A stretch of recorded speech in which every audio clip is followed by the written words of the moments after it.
Hello everyone, welcome to the session. बहुत बहुत स्वागत है आप सभी लोगों का आज के सेशन में। तो once again I am here with another short note series और आज का हमारा टॉपिक होने वाला है इलेक्ट्रोकेमिस्ट्री। अगर आप CSIR या फिर गेट या फिर किसी भी सेट का एग्जाम दे रहे हैं तो ये वीडियो बहुत बेनिफिशियल है।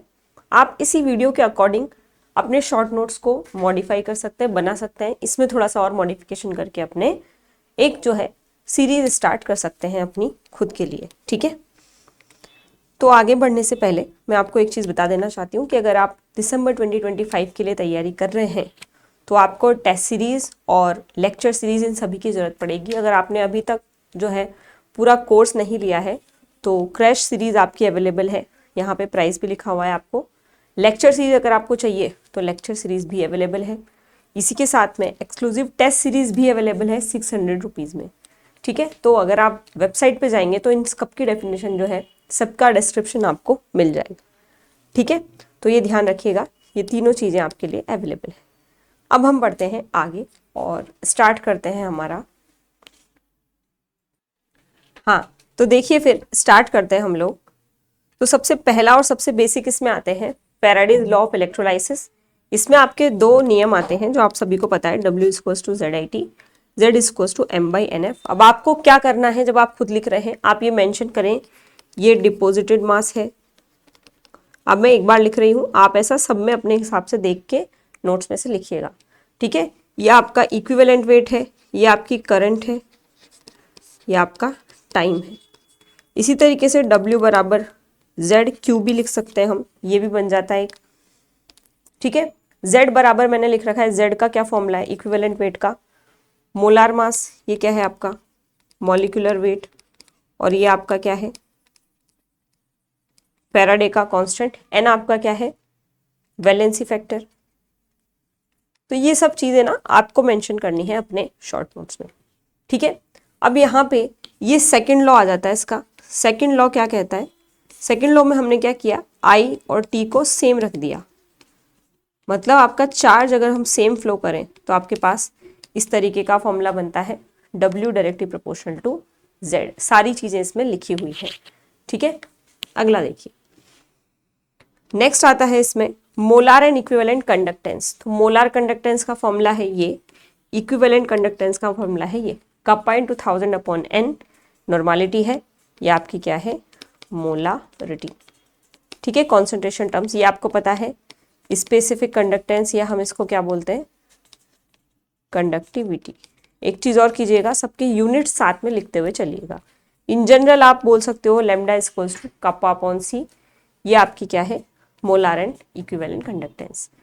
मोलारिटी का लिख रखा है gram equivalent divide by volume in litre. Molality का आपका नॉर्मलिटी का लिखा हुआ है, मोलारिटी का है number of moles divided by volume. ठीक है, नेक्स्ट देखिए डी-बाई-हकल-ऑनसागर इक्वेशन। डी-बाई-हकल-ऑनसागर इक्वेशन हमें बताती है, ये कर्व देती है। इक्वेशन अगर आपसे पूछ ली जाए तो ये आपकी इक्वेशन है। ठीक है, अच्छा इसका एक और रिलेशन था, मोलारिटी और नॉर्मलिटी में जो रिलेशन है उस बेसिस पे मोलार और इक्विवेलेंट कंडक्टेंस का रिलेशन आता है N factor into equivalent conductance. फिर डी-बाई-हकल-ऑनसागर इक्वेशन ये आती है। ठीक है, इसकी एक्सप्लिसिट एक बड़ी इक्वेशन भी आती है, पर जनरल ये वाली ध्यान रखिएगा, उसको आप चाहें तो याद रख सकते हैं। तो λ=λ∞ -b√c। इनफाइनाइट डाइल्यूशन पे C कंसंट्रेशन पे आपकी हो जाएगी। तो λm वर्सेस √c का एक कर्व बनता है जो स्ट्रॉन्ग इलेक्ट्रोलाइट के लिए लीनियर आता है, वीक इलेक्ट्रोलाइट के लिए कर्वेचर है, और आइडियल इलेक्ट्रोलाइट के लिए ये कॉन्सेंट्रेशन पर डिपेंड नहीं करता। ठीक है, ये हो गया। अगला चलिए, ओस्टवाल्ड डाइल्यूशन लॉ हम लिखते हैं वीक इलेक्ट्रोलाइट्स के लिए। जो वीक इलेक्ट्रोलाइट्स होते हैं उनके लिए ये लिखते हैं K=α²c/1 - अल्फा। फिर हम यहाँ पे एक कंडीशन लगा देते हैं, α <<1 हुआ, मतलब वेरी वीक अगर आपकी कोई चीज़ है। ठीक है, तो आपका ये वैल्यू आती है, अल्फा डिसोसिएशन कांस्टेंट है, सॉरी अल्फा आपका क्या है डिग्री ऑफ डिसोसिएशन। याद रखिएगा छोटी छोटी चीज़ें हैं। डिग्री ऑफ डिसोसिएशन का एक तो ये फॉर्मूला है, C क्या है आपकी कॉन्सेंट्रेशन है। ठीक है, √K/C डिसोसिएशन कांस्टेंट कौन है आपका, ये के हो सकता है, के भी हो सकता है, डिपेंडिंग आपका एसिड है या बेस है, यहाँ पे लिखा हुआ ये, ठीक है। अल्फा का एक और फॉर्मूला है, मोलर कंडक्टेंस एट सी डाइल्यूशन अपॉन इनफाइनाइट डाइल्यूशन, ठीक है। अगला देखिए यहाँ पे नेक्स्ट पॉइंट क्या होगा, नेक्स्ट पॉइंट आपका आता है आयनिक मोबिलिटी। आयनिक मोबिलिटी क्या होती है आपकी, speed of ion divided by potential gradient. तो फॉर्मूला होता है V अपॉन पोटेंशियल ग्रेडियंट है V/L। आप चाहें तो ऐसा भी लिख सकते हो, ठीक है। ठीक, ये हो जाएगा आपका V अपॉन V/L। अब आयनिक मोबिलिटी के और कौन कौन से रिलेशन होते हैं, relation between ionic conductance and ionic mobility अगर आप देखोगे तो मोलार आयनिक कंडक्टेंस आपका ये है और इक्विवेलेंट आयनिक कंडक्टेंस, इन दोनों के रिलेशंस यहाँ पे लिखे हुए हैं, mu into F into x factor, ध्यान रखिएगा। नेक्स्ट आता है आपका ट्रांसपोर्ट नंबर। ट्रांसपोर्ट नंबर आप सभी को पता है, कैटायन के लिए ये लिखते हैं, एनायन के लिए ये लिखते हैं। अब मैंने इसमें सारी चीज़ों के हिसाब से बता रखा है। ये वाला जो आपको दिया है ये करंट के फॉर्म में दिया है, ठीक है, कैटायनिक एनायरिक करंट। ये वाला मैंने मोबिलिटी के फॉर्म में दिया है। ये वाला मैंने आपको जो है लेमडा प्लस माइनस क्या है, आयनिक कंडक्टेंस के फॉर्म में दिया है। तो ये चीज़ें आपको ध्यान रखनी है, क्लास में सब मैंने आपको बताई हुई हैं। ट्रांसपोर्ट नंबर के सम आपके 1 होते हैं और आप इसको इस वाले फॉर्मूले से ये भी लिख सकते हो, छोटी छोटी चीज़ें जो आपके काम आ सकती हैं, ठीक है। क्लियर है इतना। फिर देखिए नेक्स्ट पॉइंट, वॉल्डेन रूल। इसी में एक वॉल्डेन रूल आता है जो कि आपका लेमडा प्लस माइनस और विस्कोसिटी कोफिशिएंट में आपका क्या देता है, रिलेशन देता है, ठीक है। तो ये आपका विस्कोसिटी है, लेमडा एन कांस्टेंट होता है, छोटा सा फॉर्मूला है, ध्यान रखना। देन एक फॉर्मूला आता है कि कैलकुलेट कैसे करें आप ट्रांसपोर्ट नंबर को, कैलकुलेशन ऑफ ट्रांसपोर्ट नंबर, ठीक है। तो ये वाला आपका मूविंग बाउंड्री मेथड से हम निकालते हैं, ठीक है। और मूविंग बाउंड्री मेथड से आपका फॉर्मूला होता है LAC अपॉन 1000 Q या 1000 IT। इसमें L क्या है, लेंथ है, कितना लेंथ उसने कवर किया, T टाइम है, ठीक है। A आप क्या है, क्रॉस सेक्शनल एरिया होता है, C कॉन्सेंट्रेशन है, I आपकी करंट है, ठीक है। ये एक फॉर्मूला हो गया। और वॉल्डेन रूल में ही हम एक ये भी पढ़ते हैं, आपकी मोबिलिटी और रेडियस ऑफ इसमें रिलेशन पढ़ते हैं, ZE अपॉन 6 पाई ईटा R, ठीक है, 6 पाई ईटा R। ये वाली चीज़ भी, ये भी आपका एक फॉर्मूला यहाँ पे बन जाता है। फिर देखिए और कौन से फॉर्मूला है, डिफ्यूजन कॉफिशिएंट का फॉर्मूला या डिफ्यूजन कांस्टेंट का फॉर्मूला मिलता है, D बराबर म्यू KBT बाई EZ। इसमें डिफ्यूजन कांस्टेंट या कॉफिशिएंट आपका कौन है, D है, आपका म्यू मोबिलिटी है, KB कांस्टेंट है, E आपका इलेक्ट्रॉनिक चार्ज है, Z आपका चार्ज ऑन आयन है, T हो गया टेम्परेचर। इस पर डायरेक्ट क्वेश्चन आया हुआ है पहले, ठीक है। इसके बाद देखिए next point, D by screening length. D by length पे आपका क्वेश्चन बना हुआ है जिसमें 1/K की फॉर्मूला ये आता है। अपने को याद क्या करना होता है, हमें याद करना होता है ये कि ये एप्सिलॉन और के डायरेक्टली प्रोपोर्शनल है और आयनिक स्ट्रेंथ के इन्वर्सली प्रोपोर्शनल है। फिर आती है आपकी आयनिक स्ट्रेंथ जिसको हम ऐसे निकालते हैं। इसके बहुत सारे फॉर्मूलाज और बहुत सारे एग्जाम्पल्स हम ऑलरेडी कर चुके हैं, CI/ZI², ठीक है। ये आपकी क्या होगी, परमिटिविटी होगी एप्सिलॉन R मीडियम के लिए, और ये आपका क्या है, आयनिक स्ट्रेंथ। सब क्वेश्चन में दिया जाएगा, ठीक है। नेक्स्ट देखिएगा, फिर आती है सॉल्युबिलिटी। सॉल्युबिलिटी का फॉर्मूला होता है kappa into 1000 upon molar conductivity, molar conductance.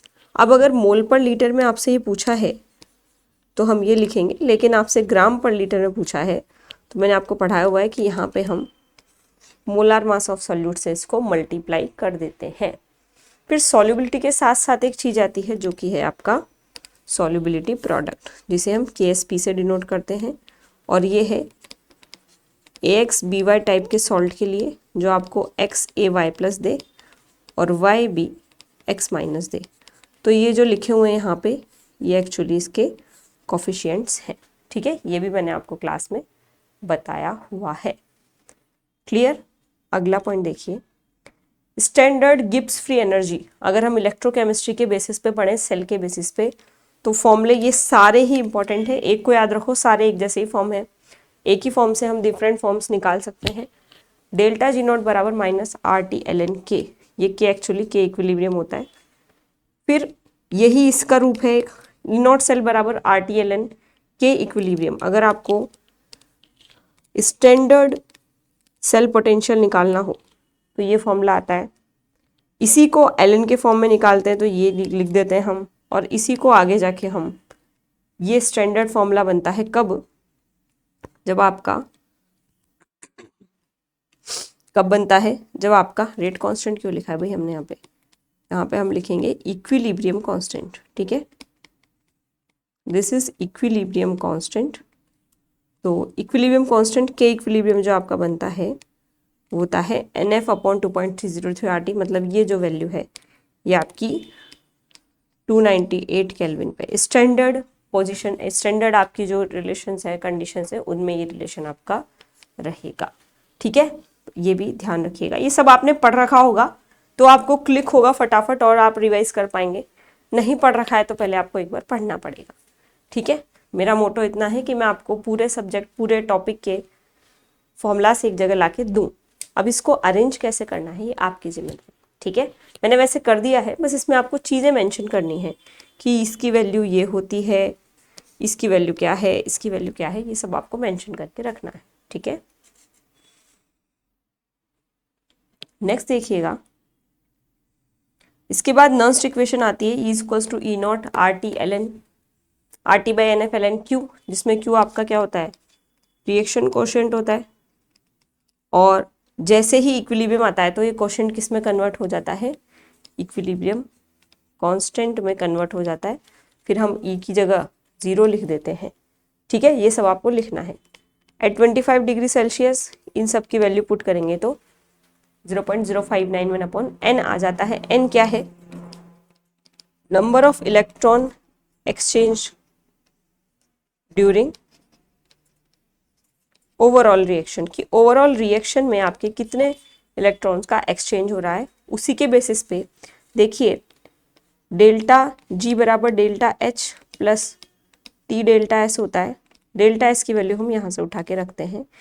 ये जो आपका दिया हुआ है ये है आपका टेम्परेचर कोफिशिएंट ऑफ सेल।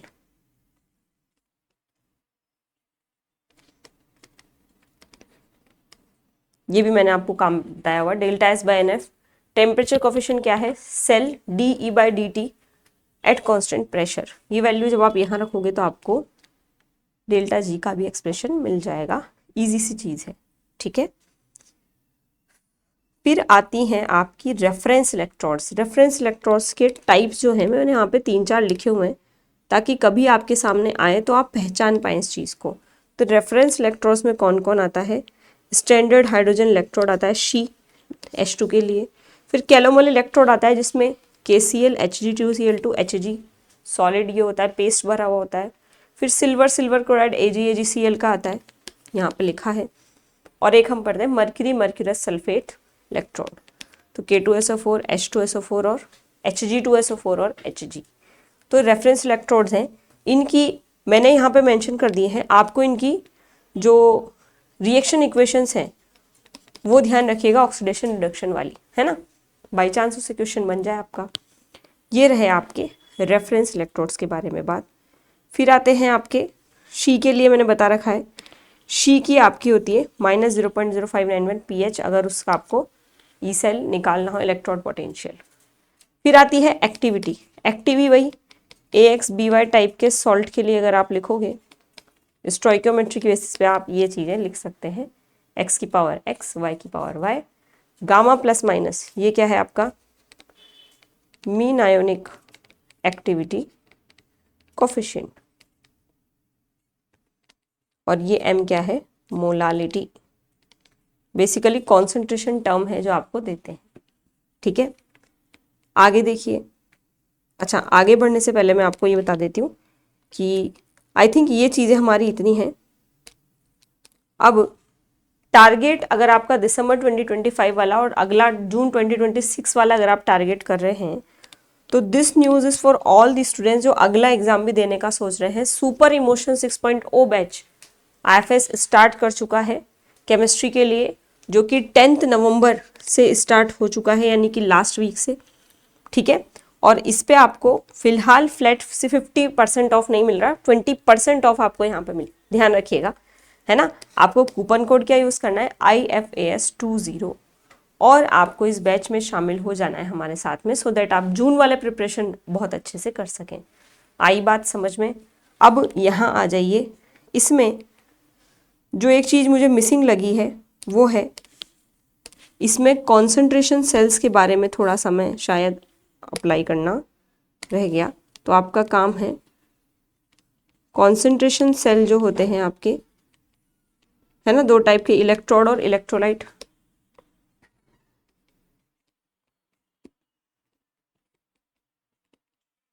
ठीक है, और इनमें फिर विद जेपी और without liquid junction potential, with liquid junction potential, वो आप लोग यहाँ पे मेंशन कर लीजिएगा। एक्टिविटी के फॉर्म में उनके फॉर्मूले आते हैं।